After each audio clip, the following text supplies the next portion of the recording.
Ladies and gentlemen, welcome to Detroit Sports Sit Down. March Madness is in full effect, and we're going to talk about it.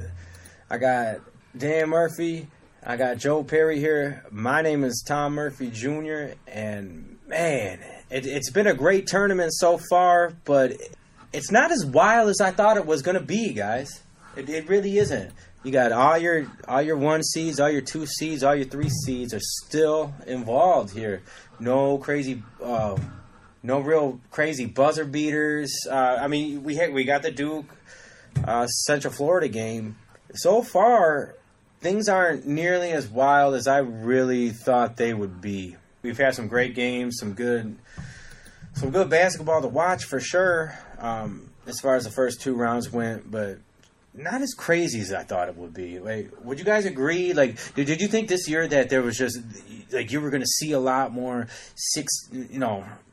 not a lot more 16s, but maybe a 16 seed stay close and beat someone, 15 seeds, 14 seeds, something like that. But it's really not happening this year. Where I thought there'd be a lot more parity as far as the 1 through 16 seeds. I thought you'd see a lot more, but you're really not. What you're seeing is a lot of the cream is rising to the top this season, which is not what I expected. Yeah, like they say it's March Madness, so you never really know what's going to happen. But sometimes you want that to happen. You want all the best teams to advance. To see, it's good every now and again to see a team go far, and you get to meet, was it Sister Mary Jean, someone you never heard of, but for the most part, I like when the top teams win. I think it makes for better basketball. And there's a couple top seeds that got threatened.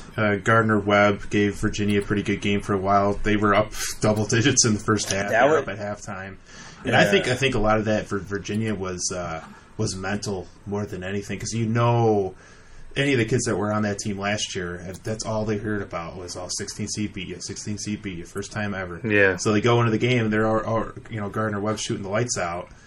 Man, it had to have creeped into all of their minds that, like, oh my God, is this going to happen again? There's only going to be 2 teams that have ever lost to a 16. It's going to be us both times. But they overcame it. They they went out kind of dominated the second half and went on. Yeah. And then Michigan State with Bradley. They struggled early, man. They struggled. Yeah. They didn't really take over until the last 4 or 5 minutes of that game.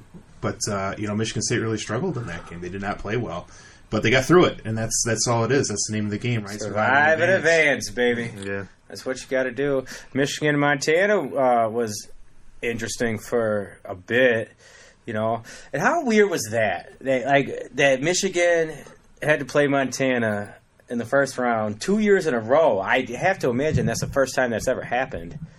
Especially with seeds that, a 2 and a 15. Yeah. Where you might see it like with 8, 9, 7, 10, where teams are kind of like, in the middle of the pack relatively nationally.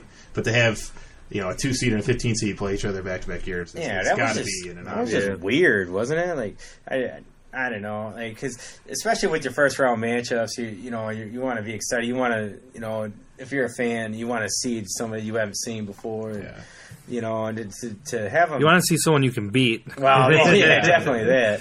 Did Michigan have any reason to be worried about Montana? Maybe if you're playing this team for the second time in a row, that gives Montana an advantage, because they are the small school, and I don't know. Right now, it doesn't matter. Michigan beat them 74-55, but a weird pairing, yeah. That I thought, especially if you're a 2 seed. Why are you not getting the advantage of playing a team that hasn't seen you, before, whatever? But again, water under the bridge. One thing that really bothered me, and it's another thing that at this point really doesn't matter now, but do you guys think Michigan State got a fair shake as far as being a 2 seed? Because they beat Michigan 3 times, 2 of them with championships on the line, and they get the same seeding that Michigan got. They both got 2 seeds. And you see the ACC, gets 3 number 1 seeds. I thought that was ridiculous. I do not think that Virginia, North Carolina, and Duke are the top 3 teams in the country. You throw Gonzaga in there, who got the other 1 seed. I really thought Michigan State should have got a I think part of the problem is they said it on Saturday. They didn't even care about Sunday. I think that was the problem. And that just the fact that information got out makes me mad. Like, why even play the conference tournaments then? You could have just told by looking at what happened that they didn't even take in any consideration on those Sunday games. So I think that was the worst thing about it. Yeah. I mean, those games mean a lot. It's the tournament champs. You'd think they should. Yeah. If you win the Big, and look how deep the Big Ten is. You look at how many teams did they get in? I think 8 teams got in. 6 of them went into the second round, and Michigan State won the regular season and the tournament championship, and they don't get a 1 seed. It's outrageous. And not only that, they got put into everybody's favorite, Duke. They got put into their seeding or their region. I really think Michigan State got jobbed on that, and it really makes me wonder how these NCAA brackets, how it all works. Like, what are they looking at? Same thing as everything, but we don't got to get into that. I mean, money. At the end of the day, though, they're going to have to beat Duke. You have to beat a good team, real good team. You know what I mean? Like, if you're a 1, a 2, or a 3, even a 4, I mean, to me, it really doesn't matter that much. I think the really beneficial thing is if you get placed in a region where it's playing close to home. So, like a year where maybe the Sweet 16 and the Elite 8 were at Ford Field or something, and if you get placed in that region, in those types of situations, that's where you can get an advantage. But outside of that, I think the seeding really. It really doesn't matter that much. Because you remember last year, Michigan was with North Carolina. Everybody's like, oh, man, they're in the same bracket as North Carolina. Oh, if they match up with North Carolina, they're not going to beat them. And then North Carolina get upset. They didn't even have to play them. So you really, I think seeding's a little bit overrated. And I think plus, you're still always going to have to beat a good team when you get down to the 16-8. You're always going to have to beat a good team. So I don't think that really matters as much. I mean, and you see that they can be beatable. They are beatable. Speaking of getting put in a place close to home or whatever, like, this confused me as well. Like, because did you see that Michigan players and Beeline, they were saying good luck to the Michigan State guys as they were coming out? Why are teams in different brackets? Because if Michigan's a 2 seed, Michigan State's also a 2 seed. Why are they playing at the same? Yeah, I thought that was weird. Isn't that weird? So it made sense though. It's good for fans. They're not. They're not in the same because they're not in the same region, but they're in the same. For the first round, those sites get multiple regions because there's multiple games that have to be played. I didn't realize that either. That confused me though. I'm like, you're both 2 seeds. You're in different different regions of the bracket, yet you're playing at the same place. Like, I don't know. That confused me too. So literally, Michigan State got 0 advantage over Michigan, and they beat them 3 times in one season. As a Michigan fan, I'm like, whatever. But just as somebody who's trying to make sense of the whole thing, I mean, it doesn't make any sense. If you really break it down, though, I mean, Michigan had a win over North Carolina. They blew them out during the season. They had a win over Villanova, and they don't really have. I think they had the loss to Penn State. I think that's the only bad loss. Yeah. Michigan State has 2 losses to Indiana and a loss to Illinois. Yeah, that's what cost them a 1 seed. And they lost to Louisville. Which is Louisville's a tournament team, but it's the bad losses. It's the Illinois and Indiana twice. Yeah, that cost them a 1 seed. It just still though, man. That's part of it for sure. Yeah. We can move on with that because it's just and like you said, I do. In the end of it, I agree with you because, look, you got to win. You're persuaded pretty easily. But wait, the initial part of it of these things bother me. But like Dan said, the reality of it is you got to win 6 games. If you want to be the champion, you got to win 6 games. So it doesn't really matter who you play and when you play them. Because if you want to be the champ, you have to win every game. You got to win 6 games. Yeah. So does it really matter? No. In the end, it really doesn't because you got to win these games. And if Duke's the heavyweight champ and you want to be the man, you know, what does Ric Flair say? To be the man, you got to beat the man. Yeah. That's a good quote. So what does it matter when you play him, you know, really? Yeah. But just some things that I found weird. But as far as this tournament goes, it's been fun, man. It's been fun to watch, and I'm really excited about what's about to happen. And because I think this year you really are seeing what I thought would be just a crazy melting pot of teams just going all over the place. What you're seeing is like apparently the committee got it right, because all your top seeds are still in, being lucky breaks or, you know, big time second half comebacks. You know, the only your seeds right now are, like I said, you got all the 1s, 2s, and 3s. They're all there. Really, you got Oregon. I mean, Oregon, and this is going to be a very interesting game with Oregon versus Virginia. Virginia, like, they're on shaky ground, obviously, and Oregon is just this team that has really come on of late. That's going to be a good matchup. Purdue, Tennessee, another great matchup. Tennessee was the number 1 team in the country for a while this year. North Carolina, Auburn. Auburn is super hot right now. And North Carolina, they're a number 1 seed. They're real strong. They beat Duke, but, you know, twice without Zion. And then they lost in a thriller to Duke with Zion. I mean, North Carolina's a team to reckon with, but Auburn's really good. Houston, Kentucky. Houston's the team that Michigan knocked out last year on that amazing Jordan Poole shot. Kentucky, you always got to deal with them. You know, Kentucky's always, you know, they always got that top, you know, that pedigree. You know, Kentucky's always going to be right there.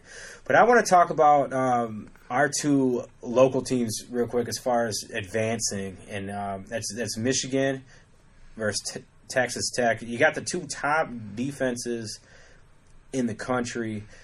Where do you guys like Michigan right now? They really look good right now.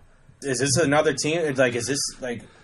I picked them to lose to Nevada, and I'm kicking myself. I'm probably going to be kicking myself for the next little bit. It's crazy, man. I got on the Nevada hype train, man. You know, it's my own fault.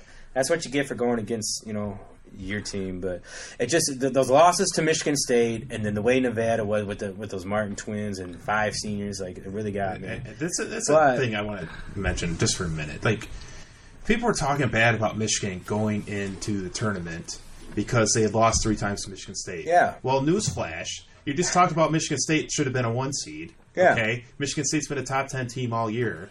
Okay, they lost to Michigan State 3 times. Well, but me, they only had 5 losses all year. Yeah, but to 3 me, of them are to Michigan State, a top 10 team in the country. But you also mentioned Michigan State. They had bad losses. 2 losses to Indiana. Like, they should have beat. Like, the fact that they couldn't win that big game led me to believe that they wouldn't get it done in the tournament this year. But how did Michigan look against everybody else that wasn't Michigan State, especially including North Carolina, who's a 1 seed? God, what they did against Minnesota in the Big 12, the Big 10 tournament. Oh, they had 14 the Big 14 tournament, like the Big 14, you know, the B1G, whatever. It scares me about Michigan's offense a little bit. That's what I'm a little bit nervous about. That's the thing. That's what could get them. Say, like, sometimes they fall off. Mm-hmm. But that's the concern with Michigan is there's bad matchups for them, and Michigan State is a bad matchup with the way they can play defense at all 5 positions, and Texas Tech can play defense at all 5 positions, and that's what worries you with Michigan. This is going to be a tight game late, and what Michigan doesn't have this year, which they've had in the past, is a guy they can go to in the clutch that you can just depend on to take over. They don't have a Trey Burke. Yeah. They don't have a Mo Wagner. See, well, that's to and depend on to make that big shot, make that big play. There should be a guy. Xavier Simpson should be that guy. He's not. Also, he's a player. And why not Charles Matthews? What is the deal with Charles Matthews? He is supposed to be that guy. Charles Matthews is supposed to be that guy, and he's just not. He reminds me of Glenn Robinson. Like, he's a great athlete. He makes some great plays throughout the game, but he's never a player that you thought at the end of the game, this is the guy you go to. And Glenn Robinson's in the NBA. He's playing in the NBA. He's a good player. I mean, but he serves a certain role. That role isn't crunch time. That this killer is the guy instinct that takes over. I want to see. Right now, you had. How much does Bristakis remind you of Mo? Because I think Movitz was that guy from Michigan. He didn't become that until his probably junior year, and then especially his senior year. I don't think Bristakis is a freshman. True freshman. That. And I think he played he had that prep because he came from Canada. I think he had a prep school year, so I guess he's still a true freshman as far as college. College basketball. Yeah. But and you could see like that in the Big Ten tournament game.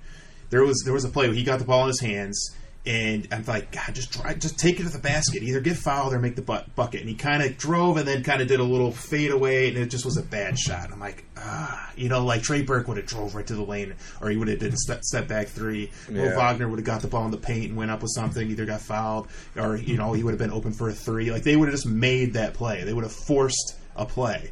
And Bristakis just kind of took a little fadeaway shot, and I'm like, he's not quite there yet to be the guy in crunch time, and they don't have that guy. Maybe that guy appears in this game, and I think he's going to have to. And a guy I could see who made the big shot last year, Jordan Poole, is Jordan Poole. Yep. I think he's got that type of personality, that type of character, where he could step into that role and be that guy that you go to in crunch time to hit the big shot when you need it.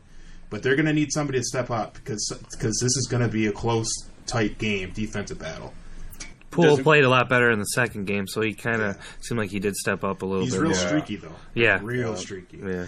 So, guys, does Michigan win this game? Do they go to the Elite Eight? This is tough. I think it's a complete toss-up. I really do. But I'm going to go with Michigan. But that might be my heart more than my mind on this one, I'll be honest. Yeah, I'm going to go with my heart too on this one. I think Michigan can do it. I think they got that swagger right now, and there's something about Beeline. He understands how this tournament works, and I think that survive and advance mentality, and there's something about this team in March. Like Michigan is just they seem to get it done, and they look really good right now, and But Texas Tech does too, because Buffalo. This is their third year in a row here, though, so that helps with the experience for the players to already be in this situation. Because you see how big it is, you see all the cameras. There's a lot more attention on these games than there is on any of the regular season games. Now, there's way more attention on this. Well, but the whole world's watching. That Sunday in East Lansing, at least the United States, with Michigan State. It was that was a big. But there's so many games going on, and there was. But now, all the lights going to be on. Now there's just one game on at a time. So, but Texas Tech's a good team, but I think Michigan will get them. What do you think, Joe? I think Michigan will pull it out. I just worry about their shooting. Other than that, I think their defense is solid. So. I think they'll pull it out. But I think, like you said, Simpson's not that guy. We need someone to step up to be that guy. He's just more of a playmaker. And I think he could be. He could be that guy also. That's another guy that could step up, take over. All right, let's move over to Michigan State, who also have... And this is what you got, another 2-3 matchup right here. Versus LSU. And LSU, a good team. They were good all year. The coach got caught up in a scandal. I did not think... this is a team that I thought was going to get upset in the first round. Talking about LSU, I had picked Yale to beat them. And the game was close, 79-74, but LSU prevailed. And then they went and beat Maryland. And they in a really good game. Maryland had got down early, pretty heavy, but came all the way back and ended up losing by 2. So if I'm Michigan State, I'm a little nervous because this LSU team is super resilient now. They've played 2 close games. They haven't looked like world beaters or nothing, but they were the 1 seed in the SEC who is looking just as, if not more dominant as a conference than the Big Ten is in this tournament. And these guys are playing with purpose. They had the tragedy where one of their players got shot in September, shot and killed, and so they're playing for him. Their coach gets caught up in scandal, and he's gone. And these guys are, when you get a team that's playing for each other and playing through adversity and winning close games, that's a good recipe in the tournament for success, man. When everybody's just, when you got that us against the world mentality and everybody's playing for a purpose that's bigger than themselves, it's something else, man. So Michigan State's got to deal with that. Not only that, a lot of people say that LSU is the most talented team in the tournament, even more talented than Duke. So this is going to be one really good matchup with a lot of potential to be a really great basketball game. Do you think Michigan State can get through this? Well, I was looking through LSU's schedule. I always like to kind of go from February till now, and I saw 8 games where they either went into overtime or was decided by 2 points or less that LSU played in, and that is a recipe to for success. Well, how many did they win? The majority of them, they beat Auburn, they beat Kentucky, they beat Tennessee, and a bunch of these close games. That's a murderer's row right there. Even if left in this tournament, that's a murderer's row. And obviously, their games in the tournament so far, the close game against Maryland, and then the close game in the first round matchup against Yale. Yeah, but at some point, that luck and that being clutch in winning time is going to run out, and I think it runs out here against a team like Michigan State, who similarly they've played a lot of close games and just find a way in those last 4 or 5 minutes to just play their best basketball and pull these games out. And I think LSU is running into a buzzsaw with Michigan State, and I think Michigan State's going to get it done. I really do. This spread, Michigan State -6.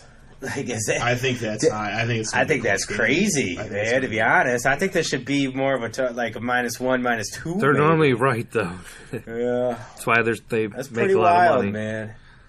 But yeah, it could. I mean, it could end up. I think it's going to be a close game. I mean, it could end up around 6 or 7 points with the free throws. And that, that type of thing. Yeah. But I think this is going to be a really close game. But I think Michigan State's going to find a way to pull it off. The thing about LSU, from what I've seen, at least in the tournament that I've watched so far, is that they have breakdowns, man. They have a lot. I watched a lot of the SEC tournament, and I watched them play in the last 2 games, and in the middle of the game, especially against Yale, they got up real big early. And then Yale came all the way back. And the same thing kind of happened with Maryland, where they looked real dominant, and then they seemed to get lackluster. And I think that's something that Michigan State can really take advantage of, where if LSU doesn't come out and punch them in the mouth right away, and Michigan State actually has that big punch first, they could dominate this game. I think it's gonna be close, but I don't think there's gonna be a lot of swings in this game. I think Michigan State's going to come out and handle them early.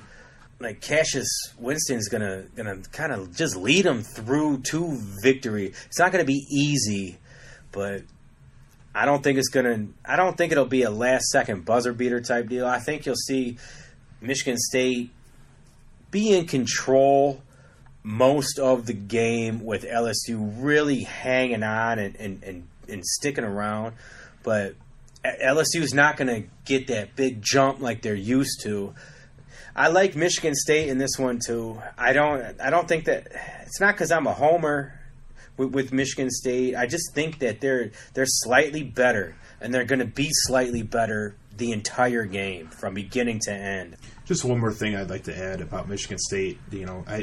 I think they were kind of in a similar situation to Virginia, where I think they had a little bit of a mental thing getting over, because Michigan State had been upset in the first or second round the past few years.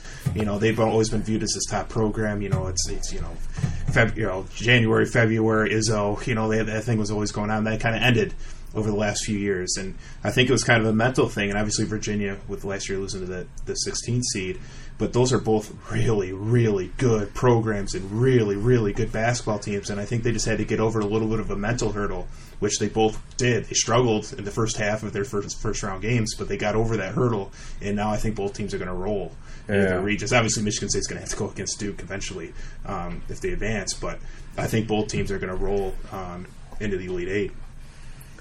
Now, I want to get into. We got a good clip here that we're going to play in just a minute here, but with all the attention that Michigan State had gotten in the first round, with Tom Izzo and his how do you say it? His fiery antics with freshman Aaron Henry, and it caught national attention. The way he, you call it his coaching style, but he looked like a madman. He was coming out on the court, clenched fists, just screaming at Aaron Henry. There was so much talk about it, and I want to play this clip, Joe. With this is Scott Van Pelt on his show on ESPN, kind of breaking down for a minute, giving his opinion about all the scrutiny about that situation. And then after we play this clip, I want to have a conversation, about what we thought about that. We're all three of us are athletes. You guys have coached, Dan's coached, Joe, you've coached. I played sports my whole life. So I want to have a conversation about this as we finish up our college basketball talk. So let's hear this clip from Scott Van Pelt about the Tom Izzo, Aaron Henry, I call it an incident that got way blown out of proportion in social media and just media in general. I spoke about Tom Izzo last night on the show. It was not a surprise to see it become a talking point on shows and on social media. This isn't about snowflakes or being soft. It is about a gigantic problem we have not only allowed to happen in society, but go out of our way to ensure gets worse. People seem to have a real issue when they're held accountable or if others are too harshly. We're so concerned with if anyone has had their feelings hurt that we lose sight of this fact. Life has a scoreboard. The world will be difficult, and we do nobody any favors when we coddle them to the point that they never hear criticism or hear a harsh word or have to face any adversity. Because when nobody in a job interview or negotiation stops to ask about your feelings and then you don't get the job or you don't get the contract, what are you going to do? Demand the world stop being mean to you? The college admissions scandal is a great example of this. They say you should prepare your kids for the path, not the path for your kids. You cannot eliminate every challenge or adversity they might face, because if you do, what have you accomplished? We're so concerned with safe spaces and not saying mean things that when a coach gets on a player, it's seen by some of you as out of bounds. And that is insane to me. Is that the only way to get your point across? No. You can go about it differently. But you notice who didn't have a problem with it? Michigan State. Did you notice what seniors Cassius Winston and Matt McQuaid did? They told Izzo, we got this. Because they have a voice. They've been empowered in a family dynamic that occasionally gets volatile. Because there's a scoreboard and they're trying to win. You know who else didn't have a problem with it? The freshman who was getting the what for, Aaron Henry. His social media, as well as the accounts of past Spartans like Miles Bridges and Draymond Green and countless other Spartans, gave insights into why they didn't and don't have a problem with it. But that doesn't matter to people who don't really want context. They just want to be mad and be offended. So, be good and mad about how Tom Izzo yelled at his players. His players, past and present, have a rare loyalty to him. He doesn't have a transfer problem. He has the opposite. A bunch of four-year guys, the overwhelming majority of whom have gotten to Final Fours in part because of being held accountable the way he holds them accountable. You don't like it? Fine. Don't send your kid there. But stop being offended by things that don't concern you, because they're not. Honestly, man, like Scott Van Pelt nailed that. He nailed my exact sentiments on the whole thing. When I was watching the game, I couldn't, like, I was like, oh, there's Izzo. That's Izzo being Izzo. The guy's a nutcase, man. He's going to cry for his players at one point. And he's going to, like, have murder in his eyes at one point for him. But that's sports, man. Like, if you've ever been coached by a passionate coach, you felt that wrath. Like, I have. man, I grew up playing sports, and I've never been in a high pressure situation such as the NCAA tournament, but I've felt that type of wrath from a coach before because they expect the best out of you, and when you're not given that and you have a good coach, they're gonna let you know. Especially when it's lack of effort. Yeah, I think that's the big thing. Or just especially a freshman making mistakes. It really, really bothered me how blown up it got. That he's bullying him. He needs to have child more abuse, control. Isn't that child abuse? Yeah. I know, it's so ridiculous. God. It's not like he was Woody Hayes and he just punched a guy. Like he wasn't throwing chairs across the court like Bobby from Indiana. Yeah, like. So we all agree that this was kind of ridiculous and that the media just kind of blew it up, or just people in general. I think it wasn't the media so much. Well, the media we can get into because the media did. I think social media blew it up first. Social media, maybe, and then media got bits on it. of the media. And I always say this too. The media is not just one group of people. Like the media didn't have a meeting and say that Tom Izzo was out of control, so the media decided to go against him. But once one thing gets on something, then everybody's got to go there. Everybody wants their clicks and views, man. So something catches. Mm-hmm. So Dan, I want you to say your piece real quick. As being a coach, where are you with what you saw? When I saw it, I thought, oh, well, Aaron Henry must have screwed up somewhere. Yeah. And Izzo's trying to address it and fix it. Like, he's coaching. Like, that's coaching. Like, go on any practice field, anywhere. And a good coach is going to do that. The only coaches I don't say would be, like, house coaches. Like, if you're coaching little kid house, that's one thing. I mean, like, high school level. High school above, yes. Yeah. That's what I would say. That's coaching. Hey, man, you get on some of these like competitive travel teams and that, man. Man, I remember playing. That's why I said house. Yeah, that's what I say house. Did you hear me say house? I'm not going to see it, but I'm saying like any high school football field, basketball court, anywhere, like. You're going to see that. Yeah. So why the outrage then? Why was there so much outrage? Why were there so many people saying that Izzo was in the wrong but you had all these athletes and all these level-headed people who have been in sports for a long time are having to defend Tom Izzo against the outside world, really, because it's like all the people that only watch basketball in March were mad, and all the people that watch basketball from October through March were like, "What are you talking about? This is normal." Is it a question of just where our society is, and that's what Van Pelt really hit home with me was, man, it's just people want to get mad because there's something to be mad about, and the safe spaces and the coddling and all that. It blows my mind that it was even an issue. But here we are. I think the people that blow it up more than anything are the people who either, one, haven't played sports before. Yeah. Or two, haven't done their research.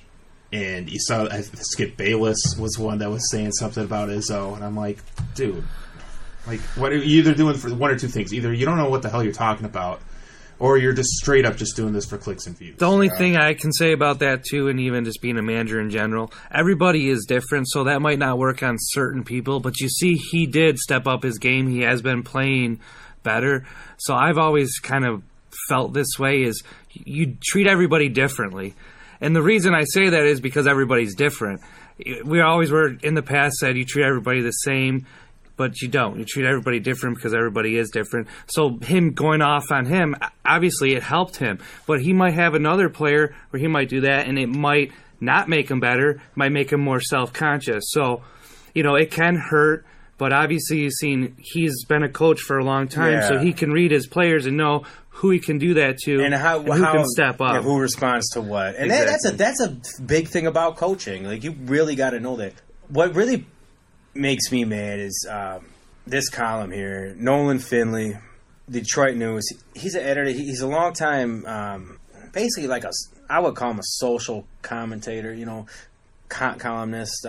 he's not a sports guy. He never was, and a lot of people took his column and misconstrued him as a Detroit sports columnist, which he absolutely is not.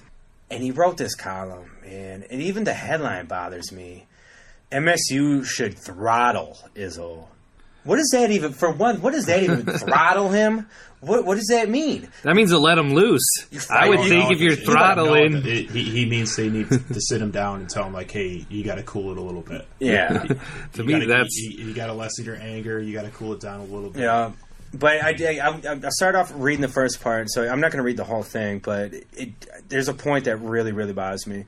So he starts off with an enraged coach storming the court with teeth and fists clenched to confront a young player is not a good look for a university already under fire for allowing the abuse of his student athletes. First paragraph, he is comparing Tom Izzo. And I'm not even going to say the other guy's name, but that pedophile, okay? Yeah, it's ridiculous. So in the first paragraph of his column, he's comparing coaching to a sexual predator. That makes me sick, all right? I can go on. Tom Izzo's legendary temper tantrums may have been amusing at one time, but that time is gone. The pedophile, he uses his real name. I call him the pedophile. The pedophile scandal and rising backlash against bullying make what Izzo did during Thursday's NCAA tournament game feel more uncomfortable and more risky. Izzo loyalists, who include much of the press, dismissed the Raging Bull episode as part of the Michigan State University coach's shtick. The way he motivates his players, the way he teaches them to win. That's just Izzo, they say. That's the way he's always been. But there's no grandfather clause for abusive conduct. Just because he's got away with it for decades doesn't mean it won't bite in the butt today. He didn't go on the court and punch the kid in the face. He looked like he wanted to.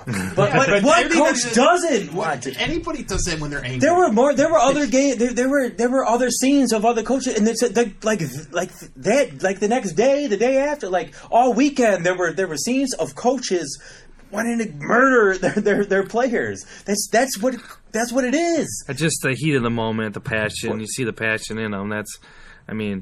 Yeah, it's just the heat of the moment. It's easy to find. You can look it up. It just goes on from there. But how ridiculous is it to compare it? Because Michigan State. Ridiculous. All I'm saying, Michigan State went through the scandal. We all know. Everybody knows that pedophile did what he did, and all the tragedy that went along with it. Mm-hmm. How the hell can you compare Tom Izzo trying to coach his players in the NCAA tournament to that? Yeah, it's ridiculous. I think the point he was trying to get across is that Michigan State's still on touchy ground trying to reestablish themselves. And having Tom Izzo come out there with clenched fists, with anger in his face, is a bad look. It's ridiculous. It's one of the dumbest things I've ever heard in journalism. And he's a respected journalist. I know. From somebody like that who's ready for was it Detroit News, right? Detroit News, yeah. It's ridiculous. I mean, what does he want him to do? So what does he want him to walk out and like, hey, I know we're losing to Bradley. Could you just come on, Aaron? Get back. Give a little more effort. Try a little harder. Can you please give a little more effort? I mean, if we lose to Bradley, big deal. We lose to a 15 seat, big deal. Yeah, big deal. I mean, I'm making millions of dollars to try to get you guys to the Final Four, but if we lose, it's no big deal. It's no big deal, Aaron. Just play. Can you just play a little harder? If we lose, we lose. If we win, we win. No big deal. No, that's not what it is. And he would have been okay. This is big time college basketball. You're paying him millions of dollars to get to Final Fours. You're not going to get him to that point, but by not coaching, and you're going to have anger once in a while. That's what coaching is. You get frustrated. You get mad at a player, and sometimes you have to yell at him. And like Joey said, you have to. There's certain players you yell at. There's certain players you give a pat on the back to. Aaron Henry might be a player that you got to give a kick in the ass once in a while to get him going. And obviously it worked because Aaron Henry's played a lot better. Yeah, exactly. Yeah. And he stepped up in that game. And what did he? Yep. He said he's like, I didn't even know. I went viral. And, I got worse than that in practice. He's like, I played bad. I needed that. And another thing that Van Pelt said in that time was like the way that Cassius Winston and McQuaid, they stepped in and hey, yeah, showed their leadership. Yeah, they showed their leadership, and it's like, hey, what, Cassius said after that game, he was like, yeah, I stepped in, I told him, hey, coach, calm down. What do you want me to tell? Let me tell him. Cassius has that type of leadership right now. Senior point guard. He's earned it. He's one of the best players in the country. And if Michigan State does make a deep run, it's going to be on his back. And he stepped in, and he looked like a leader at that time. Yeah. And that's what he said. That's that family. What's on all the shirts on every team this year that's in this tournament? Family. Families. They have arguments. They go crazy on each other. They have fights. They're fighting through this thing. Every day they work hard together, and they have these moments. Izzo, look, did he go a little overboard? Yeah, he looked like a lunatic. He did. Those pictures. It's funny how you said that. You see that picture of where he just wants to murder him. But you know what? Show the pictures of when players get hurt, or on senior days, man, when Izzo's just crying. He loves these guys. He's an emotional dude.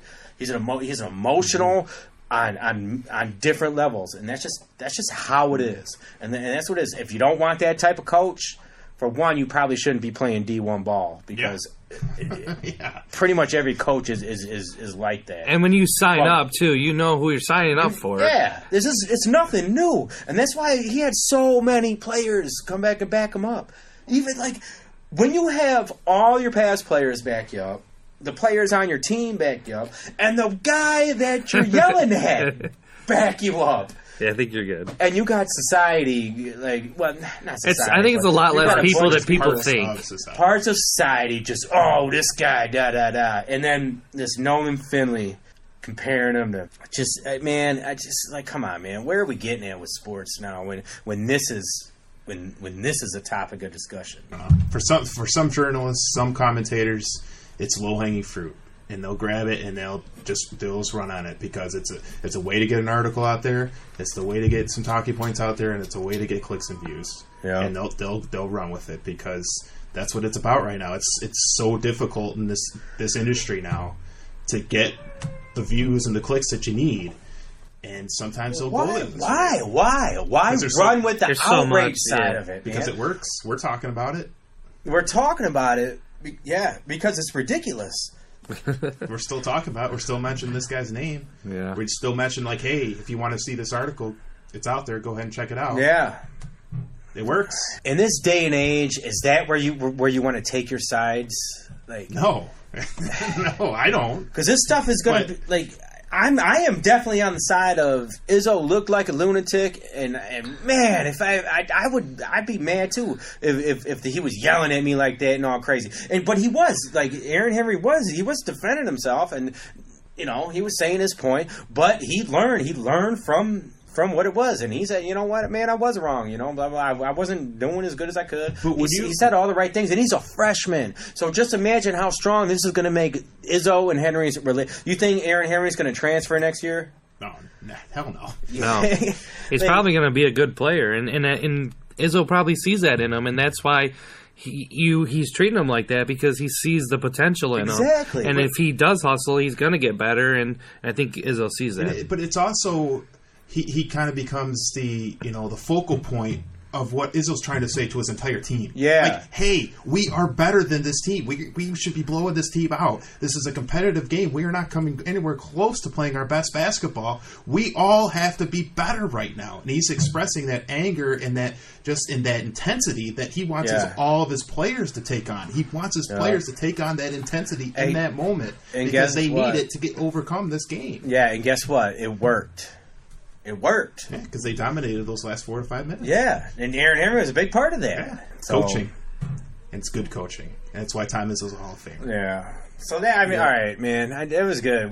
I think we all needed to get that off our chest. Because, man, for me personally, that really bothered me. Somebody who grew up with, just playing sports, being competitive, man. A lot of this stuff, man, it's getting soft out there, man. It's getting soft out there. Even when I was 7 years old, man, I was playing t-ball, and I wanted to win the game, man. You play to win the game, man. I don't want no participation trophy. I don't want everybody tied, I don't want to not keep score, man. I want to go out there, I want to play, and I want to win. If you don't win, you figure out how to get better so you can win the next time. Yeah. That's what sports is. That's what life is. Yep. Yeah. All right, I got one more topic I want to talk about with this tournament, and especially since we're all fired up now, man, because I don't think there's any one team in the country that can get people so fired up with just hatred and anger as Duke. My question to you guys is, does Zion Williamson make you hate Duke a little less? Are you enjoying watching Zion play? And how fun was that Duke Central Florida game? That was a good game. I actually watched the end of that because I wanted to see the matchup. Taco Fawcett. So I really wanted to see that matchup. And me, I'm not the huge basketball guy, but I'm like, I got to watch that matchup. And he is fun to watch, and he's more humble, too. So that's what I like about him, is he's a humble guy. He's not too cocky, but he is very good, and he's talented. Obviously, he's the number one pick. So I did like watching him, and I liked him against Taco. I like that matchup. It was a fun I'm taking matchup. away the whole middle, and they should have lost that game. UFC had a couple chances to take him out at the end, and they kind of blew it. So they could have been knocked out. And then we would have been talking about you kidding? State. Yeah. No, they were It couldn't have been any a centimeter away from getting. I thought that was in when I thought that tip was in. I was like, yeah. God, the way it just rolled around and fell off, it was unbelievable. But the kid put up a good shot, like the initial shot. Both should have went in. And then he comes flying. Like, imagine what kind of memory that would have been. That would have been so iconic. Oh, yeah. Him just because they had a good To shot beat of him Duke. just flying across. Tipping up that rebound. Oh man! Yeah, to beat Duke And to go to 16. And he was coach. All the storylines for that game because it was Aubrey Dawkins that had the tip, I believe, right? And then he was Johnny Dawkins' son, who's the coach of USC, who was an assistant coach for Krzyzewski for 10 years. I think he was an assistant coach for Duke. Man, all the storylines, that game was just phenomenal. But being a Michigan fan, I straight up hate Duke. Going back to the Fab Five days, can't stand them. Can't stand Krzyzewski, but I respect him. That type of deal. But they just got so many, Christian Laettner. You just hate the guy. I mean, they had the whole 30 for 30 of I hate Christian Laettner. People still hate Christian Laettner to this day, man, just because he played for Duke. And then Grayson Allen, just a lot of those guys that you just don't like, And but Zion, he's just not that guy. I don't hate Zion. I don't hate him at all. And I kind of find myself rooting for him, man, because I like his game. I like the way he plays. He's exciting as hell. It's weird. It's a weird time for me because I don't hate this Duke team. It's only going to be 1 year, though. Yeah. You'll hate him next year. Yeah. So I don't know. We've had this discussion about several different teams, but I don't understand why there's so much hatred for Duke. I get it back in the day when Christian Laettner was easy to hate, right? Like I said, they did a whole 30 for 30 on him. Yeah. Why you hate him. But for the most part, they've just been a really good program.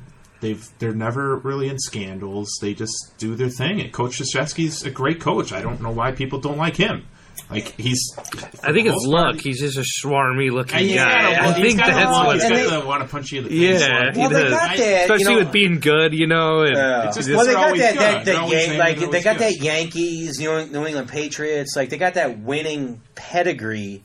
That it's once you get on top, they want to see you fall. And I think there's a lot of that, and they're just they're just kind of irritating, man. There's something about Duke that's just irritating. It always has been, and it just is. And I think it's hard to explain, but it's there, and everybody knows it. I just don't. If you take a poll, and that's the thing. If you take a poll of college basketball fans, you say, what team do you just hate the most? you're probably going to get in the high 70s, maybe even higher than that, is going to be Duke. Even I bet Michigan fans hate Duke more than they hate Michigan State. There's probably no way. If you asked a bunch of Michigan fans, what team do you hate the most in the whole Michigan country? State. Do you think in college basketball? Yes. In college football, I would say yes. Ohio State. Ohio State. Yeah, not Duke, but God. But I don't know, man. Because people just hate Duke. I don't get it, man. I mean, teams that I hate any team that Calipari's coaching because I know he's cheating, and he's cheated in the past, and he'll cheat again. He's probably cheating right now. I hate Calipari, and I hate any team that he coaches for. Those are the teams that I root against.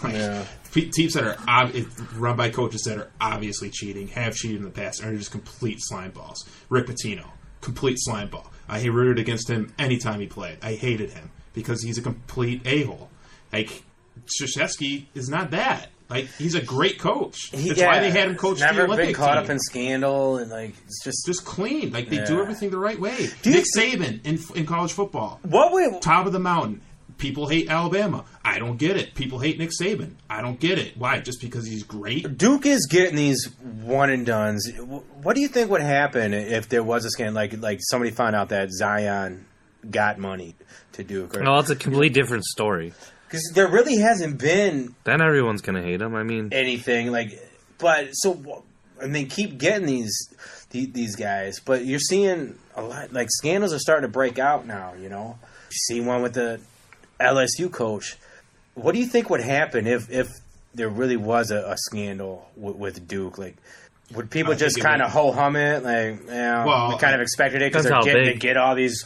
great guys. No, I mean the hatred would all come out. I think the people like me who don't really understand the hatred would look at it and what are the details here? Did Coach K have anything to do with it? Did he have knowledge of it, or was it just some offhand booster who did this on the down low? You'd have to look at the details and figure out exactly what happened. Mm-hmm. But let's say there was some things that maybe Coach K was involved, or maybe his coaching staff was involved. Then that changes the whole dynamic. But that's all these years, nothing's happened. Nothing's come out on him. So there's no reason to think it's happening now. Yeah.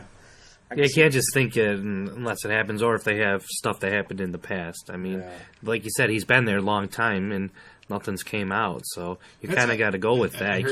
Overheard some people talk, obviously extremely casual fan, not like us who are in tune to everything that's going on, but people were like, oh yeah, I really want to see Duke, and they always just get the best players, and they just have a great... Well, yeah, they get the best players because they have one of the best coaches in the history of basketball who's been there forever. That's why. Because they have an incredible basketball program. That's why they get great players. Yeah. People you can't want to go play there. Yeah, you can't fault them or hate them because they do a great job at what they do. I just don't understand it. Yeah, I can understand why people hated the Patriots or still hate the Patriots because there's a lot of things where they cheat. Questionable, yeah. The spy gates and all that crap, the deflate gate. A lot of stuff was kind of overblown, but there's smoke, there's fire with that stuff, right? You can understand the Patriots hatred, the Duke hatred, the Alabama hatred. I just don't get it. It's just top of the mountain stuff, man. I mean, that's what the hate. Winning breeds hatred, man. That's just what it is, man. That's just where to say it. All right, ladies and gentlemen, that's gonna wrap up our NCAA tournament breakdown. Except for I want to get one thing from you guys. I know we got. Hopefully we'll do another show next week before the championship. But I want to know, with the Sweet 16, who do you guys like? Who do you guys like winning this thing? You got one team that you really think can win it all? I still think it is that team that we just talked about. Got to be Duke. That's what I got. I still think it's Duke, too. I think they got past their one big scare. But, man, well... I think they showed a weakness, though, so I think someone can beat them, but I think all these teams are fairly close for the most part. Can Michigan State beat Duke? Oh, yeah, they can. Yeah, they just got to get a guy that's 7'6". Oh, they don't need a I know. I'm just guys that can play great defense, and they can play great defense. That's one thing they can do. Michigan can also play great defense. I think if it breaks down, Michigan would play them in the Final Four, Yeah. I think. They'd have to go through Gonzaga first, most likely. If Gonzaga was Florida State. Yeah. Michigan would have to get through Gonzaga. Michigan State would have to get through Duke. And oh baby, I hope that's what happens, man. Could you imagine Michigan versus Michigan State in the Final Four? Fourth time the charm. Fourth, yeah. God, what if Michigan State beat Michigan for a fourth time, and Michigan had a Final Four, and every game gets a little bit bigger? They even raised the banner. I know. Final Four banner. Yeah, but he lost to Michigan State 4 times. 4 times, and each game got a little bit bigger. Well, real quick, I can already see the meme. What game? Michigan, Yeah. the banner, Final Four, Yeah. losses to Michigan State. Yeah. What would, if that did happen? What would be the biggest win? If Michigan State beat Michigan 4 times, and then Michigan State got blown out in the championship game, okay?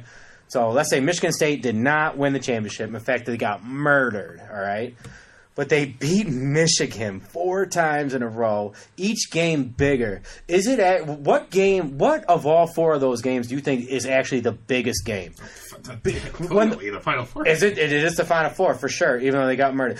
So who cares? Well, they won the game in the Final Four to advance to the championship. All right. What about between beating Michigan at home, winning the Big Ten regular season game at Michigan State's house, or winning the Big Ten tournament? What's the biggest win out of those 3? Probably the regular season championship odds. The regular season championship that went at home. Not the first one where they went into Chrysler. Well, they're all collective. I mean, well, it's kind of hard to say one's bigger than the other when you needed the one. What about between the big. regular season championship and the tournament championship? Which one do you think is more important? Regular season. Because it's a full. That signifies the full year, the full season. Yeah. The tournament was just 4 days.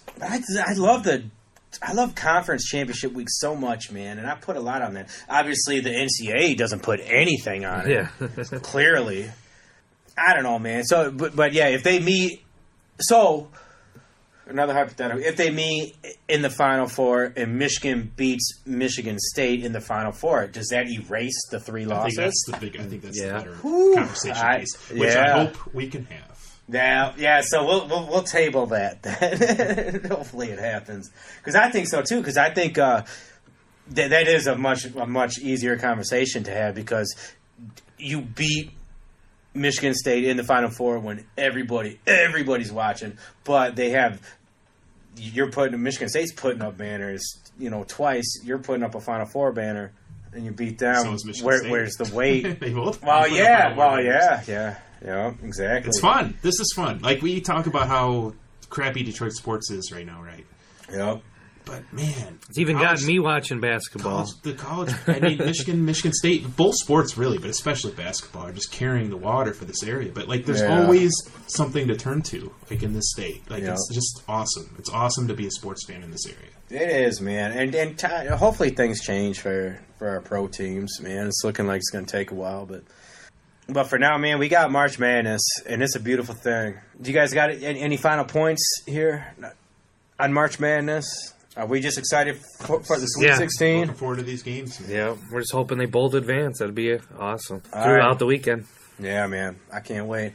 All right, ladies and gentlemen, this is the Detroit Sports Sit Down. Peace.